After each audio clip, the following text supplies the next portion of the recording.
Imagine you're at a coffee shop in New York City, chatting with a new friend. You take a sip of your latte and say, "This coffee is good. The weather today is good. And that movie we talked about? Yeah, it was good too." Sounds a bit bland, doesn't it? Like you're stuck on repeat with the same simple word. Now, picture this instead. This coffee is fantastic, rich and smooth. The weather today is perfect for a stroll. And that movie? It was awesome, full of twists. See the difference? Suddenly, your words paint a vivid picture, and you come across as confident and engaging. Hi everyone, I'm your friendly English coach, and welcome to this video on Master Everyday English, 7 Essential Synonyms to Boost Your Vocabulary. If you're an English learner looking to sound more natural in conversations at work, with friends, or even during studies abroad, this is for you. Over the next 20 minutes or so, we'll dive into 7 powerhouse synonym sets that native speakers use every day. These aren't fancy, academic words. They're practical ones that'll make your English flow like a pro. Stick around, and by the end, you'll have tools to transform your everyday chit-chat into something truly fluent and fun. Before we jump into the synonyms, let's talk about why they matter so much. Think about it. Have you ever listened to a native English speaker and wondered how they make everything sound so effortless and interesting? It's not just grammar or pronunciation, it's variety in vocabulary. Using the same words over and over can make you sound robotic or unsure, like a beginner who's translating straight from their native language. But synonyms?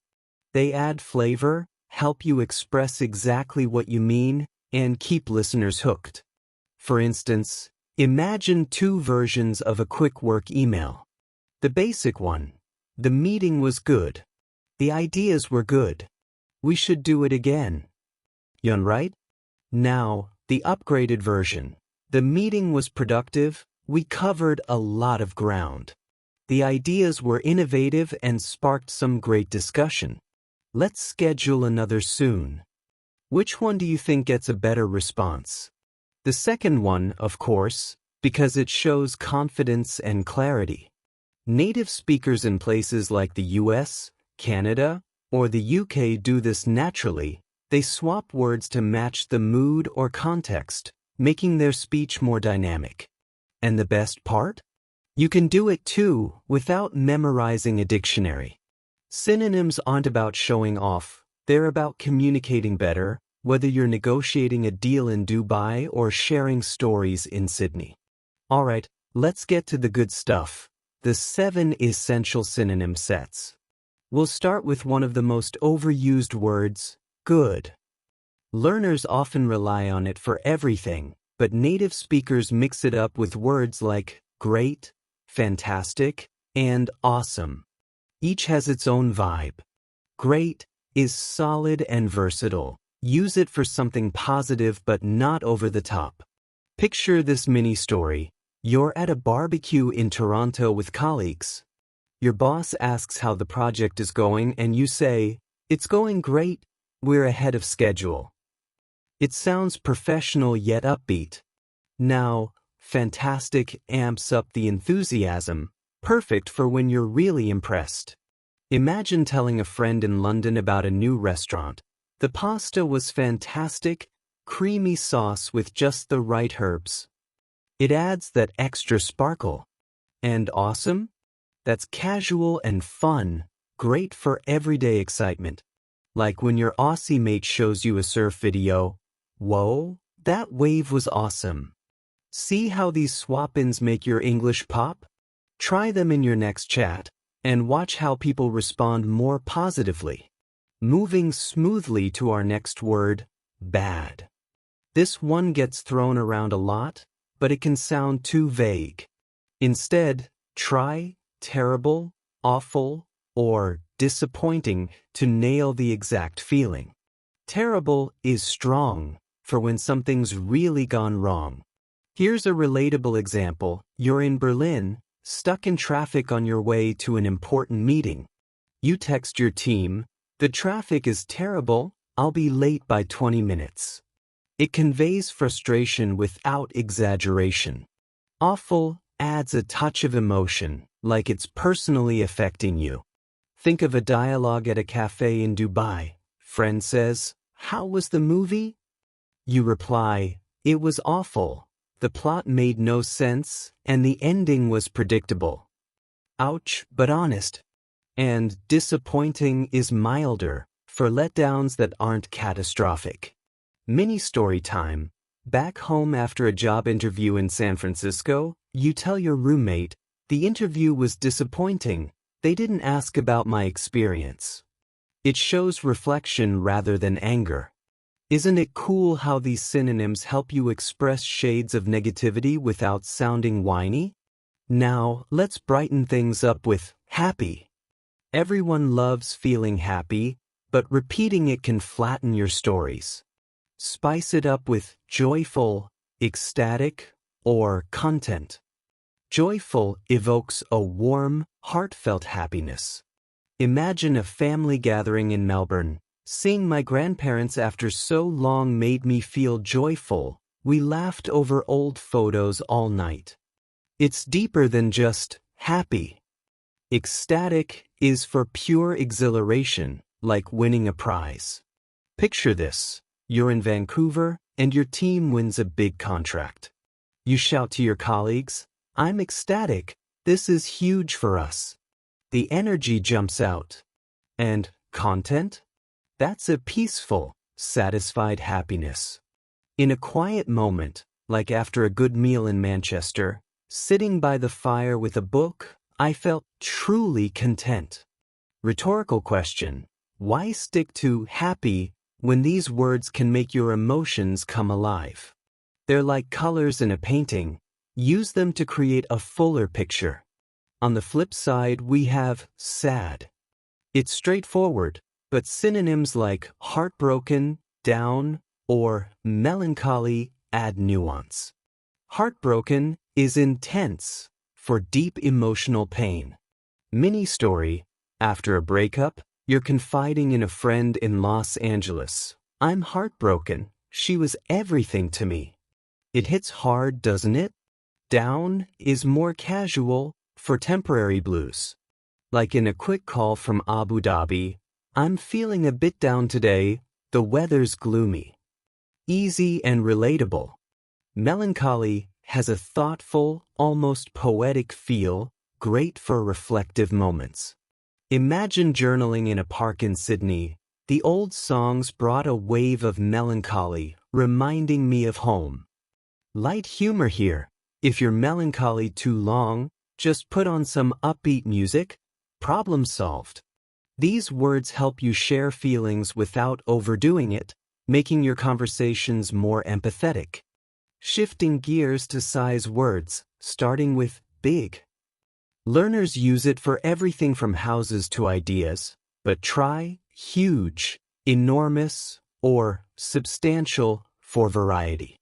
Huge emphasizes scale in a casual way. Dialogue example, at a market in Chicago, "That pumpkin is huge, perfect for Halloween." Fun and visual. Enormous amps it up for something overwhelmingly large. Mini story. Touring the Grand Canyon in Arizona, you say to your travel buddy, "The view is enormous. It stretches forever." It captures the awe. Substantial is more formal, ideal for professional chats, like in a business meeting in Frankfurt. "We saw a substantial increase in sales this quarter." Question for you. Doesn't substantial sound more impressive than plain old big? It does, and it fits right into work emails or reports. Conversely, for small, we can use tiny, petite, or modest. Tiny is cute and diminutive. Think of spotting a kitten in a London alley. "Look at that tiny fur ball. It's adorable." Instant charm. Petite often describes people or things elegantly small. In a shopping scenario in Toronto, "She tried on the petite dress, and it fit perfectly. Graceful, right? Modest implies humble smallness, like in real estate talk in Dubai. It's a modest apartment, but cozy and affordable. Humor alert. If your goals are modest, that's fine. Just don't let them stay tiny forever. These synonyms make descriptions more precise, helping you paint better mental images. Finally, our seventh word, important. This one's key in studies or work, but synonyms like crucial, vital, or significant add weight. Crucial means absolutely necessary. Example dialogue in a team huddle in New York. This deadline is crucial. We can't miss it. Urgent and clear. Vital stresses life or death importance, metaphorically. Mini story. Preparing for an exam in Oxford. Getting enough sleep is vital for focus tomorrow. It underscores health. Significant is for meaningful impact. In a history chat in Canberra, that event was significant. It changed everything. See how these elevate your points without sounding stuffy? Phew, we've covered a lot. But knowing these synonyms is just the start. Let's talk practical tips to make them stick. First, context is king. Don't memorize lists. Learn them through stories or dialogues like we did today. Try shadowing. Listen to podcasts from the BBC or NPR, pause, and repeat sentences swapping in synonyms. For example, if they say good, you say fantastic. Another trick, each day, pick one synonym set and use it in 3 sentences. Write them in a journal or text a friend. And here's a game changer, think in English. Instead of translating big from your language, visualize huge in a real scenario. Apps like Duolingo or Quizlet can help with flashcards, but nothing beats real talk. Join language exchanges on apps like Tandem. Remember, mistakes are okay, they're how you grow. Practice consistently, and soon these words will feel natural. To wrap it up, let's quickly recap our 7 synonym sets. For good, we have great, fantastic, and awesome. Bad swaps to terrible, awful, or disappointing. Happy becomes joyful, ecstatic, or content. Sad turns into heartbroken, down, or melancholy. Big levels up to huge, enormous, or substantial. Small gets tiny, petite, or modest. And important shines as crucial, vital, or significant. You've got this arsenal now. Use it to boost your everyday English. I challenge you, start today. Slip one new word into a conversation, email, or even your thoughts. With daily effort, you'll sound fluent, confident, and natural, whether you're closing a deal in Germany or chatting in a cafe in Australia. Believe in yourself. Vocabulary growth equals confidence growth. Thanks for watching. If this helped, like, subscribe, and drop a comment with your favorite synonym.